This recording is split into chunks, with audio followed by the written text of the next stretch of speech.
Hey guys, welcome back to the cookie jar. Today we're doing the second recipe out of the Blueberry Muffin Murder. They are the Blueberry Muffins. It's going to be on this page and this page. So we are baking right off, so we're going to preheat the oven to 375. What we're going to need is 3/4 cup melted butter. That's a stick and a half. 1 cup of sugar.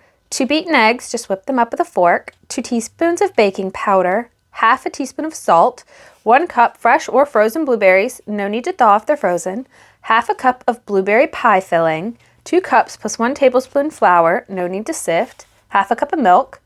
For the crumb topping, we're going to want half a cup of sugar, 1/3 cup of flour, and 1/4 cup softened butter, that's half a stick. So in total, you're going to want 2 full sticks of butter for this. Okay, and then as far as notes go, it does say when you add the blueberry pie filling, your dough will turn a shade of blue, but that when they're baked, they should look fine. For the crumb topping, it mentions that you could do it in a food processor. It says if you have any left over, to put them in a tea bread loaf pan and to bake it for 10 minutes longer than the muffins. I don't know what a tea bread loaf pan is. No clue. It does mention the extra blueberry pie filling to put it into half a cup portions in paper cups, so I guess like muffin liners, and freeze them that way for the next time you use it, which is a good idea. I didn't do that. I just dumped them in a freezer bag and threw them in the freezer, but that's not a bad idea. It does say they are wonderful when they're slightly warm, but the blueberry flavor will intensify if you store them in a covered container overnight. So I guess bake these like a day before you actually want them. And the last note says, Grandma Ingrid's muffin pans were large enough to hold all the dough from this recipe. My muffin tins are smaller and I always make a loaf of blueberry tea bread with the leftover dough.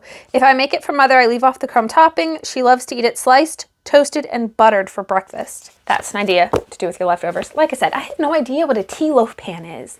I assume it's got to be something small, but okay. Everything is laid out in the kitchen, so let's get in there and get started. Okay, so here is all of the stuff we're going to need for the muffins. And then these 3 things are going to be for the streusel-y topping. So the first thing we're going to do is our 12-cup muffin pan. It says to grease the bottoms only or to line them with paper cups. For the sake of actually really seeing the muffins, I think I'm just going to grease the bottoms this time instead of using papers. Not really sure how to just get the bottoms. Maybe spray some in there and swirl it around. Maybe. I'm not really sure why you would just want the bottom. Okay, so next thing that we need to do, we've got the butter melted. We're going to mix in the sugar. So when you get the muffin packages, the ones where you just like add milk and stuff to them, they always say not to over mix. You know, be careful, don't over mix. Lumps are okay. That's the reason I'm not doing this with the actual stand mixer in my kitchen, because I don't want to over mix it. It doesn't say that. I haven't seen in the recipe, but I just figured it would be safer to hand mix it. We're going to add the eggs. It's our 2 eggs. And then we're going to add the 2 teaspoons of baking powder, the half a teaspoon of salt. Mix this up good. Now, here's where the plastic bag and the 1 tablespoon of flour come in. It says we're going to take the bag, add in 1 tablespoon of the flour, and our 1 cup of the frozen blueberries. Yeah, I think they do this, if I remember correctly. It keeps them from sinking to the bottom. I think I heard that on the Great British Baking Show at one point. Is that when you coat them in flour, it grabs onto the batter and it keeps them from sinking. And then it says to leave them in the bag for right now. Add half of the remaining 2 cups of flour to your bowl. So half. And mix it in with half of the milk. So 1/4 cup of milk. Yeah.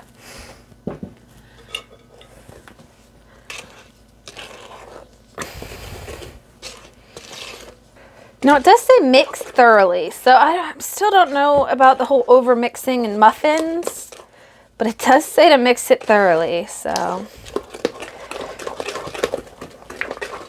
All right. And add the rest of the flour and milk. So that's the other cup of flour and the 1/4 cup of milk. Just gonna get that mixed in.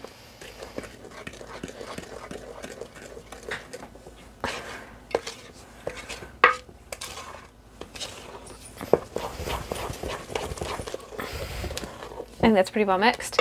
Now we're gonna add the blueberry pie filling. How if this turns it blue? And is it gonna bake out normal looking? Is kind of beyond me. I fully expect these to be completely blue. I really do. Okay. Okay, so actually it's more purplish than blue. All right, and now it says to fold in the flour-coated blueberries.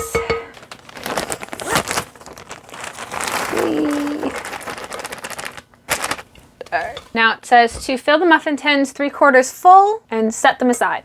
So I'm actually gonna use an ice cream scoop to kind of portion these out.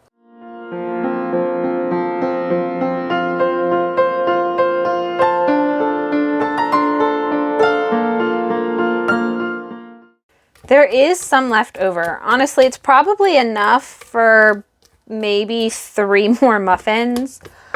I'm gonna see if I can't find a small tray to put them on or to put it in. Because like I said, I still have no idea what a tea loaf thing is, but let's see what I can find. So I couldn't find any kind of small pan that would hold that little amount. So I'm just gonna plop the rest of them into another muffin container.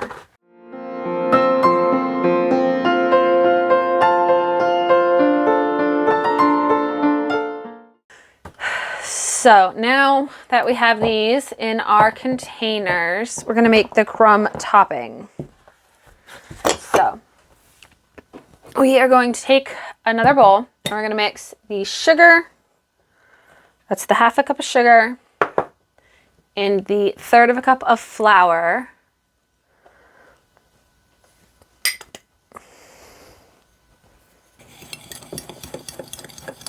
And then it says to cut in the softened butter until it's crumbly. So that's the 1/2 stick of flour. I'm just gonna kind of cut it up a little bit to kind of help it have smaller pieces to cut in.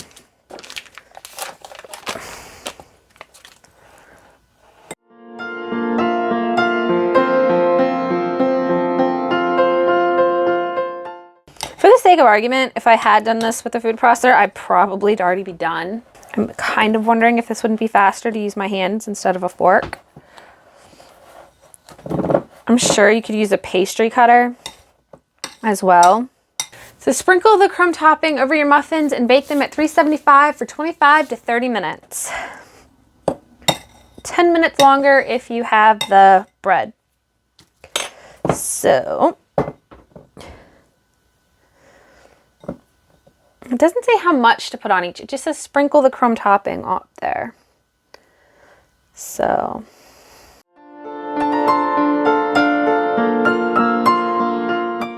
and there is actually a lot of this left over now that I've topped all of them. So I'm just gonna kind of try to go back and fill in any like big gaps that are showing. Because like I said, it just says to sprinkle it up there. It doesn't say how much should actually be up there. So kind of confused by that. Apparently, these silicone molds are a lot bigger than the copper ones because I'm looking at it And I use the ice cream scoop, so I know there's the same amount in both these ones and the other ones. But it definitely feels like these are a lot less full, because these ones are pretty much right on the top. So here is what we ended up with. That's 13, 14, 17. We're just gonna pop them in the oven at 375 for about 25 to 30 minutes. So here we are. They baked for 25 minutes and I stuck a stick in them. They came out clean. They do say to let them sit in the pans for 30 minutes to cool off before taking them out to make it easier. So here we are out of the pan finally. They, the ones in the silicone mold, I feel like definitely did bigger. They, like I showed you, they were definitely deeper and not as filled as the metal one. And they were a lot easier to get out. So here is the product. This is one that came out of the silicone one. I'm just gonna break it in half real quick. They're definitely gray. They're not terrible, but they're not white either. Okay. They're not bad. They're really good. I wish I'd had, or I'd used the silicone muffin for all of them. I think that would have worked out better. Are they the best looking things? No. But they are good.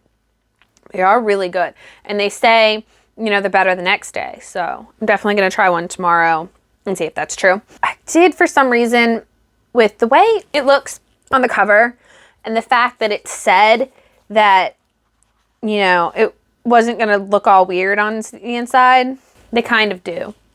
Do I think the topping, don't know how necessary that is. It's messy, super crunchy. I think you could live without it. It adds a lot of sweetness, but that's about it. It did make something edible. It wasn't hard. They're fairly decent. They're just really messy. So on a scale of would I make this again? I might. I think it really depends on how they taste tomorrow. If they like intensify in their flavor, I think that would really work in their favor. But it's not a bad recipe. Take that. Next week, we are doing the Twin Chocolate Delights. So if you're interested in those, join us next week. Bye, guys.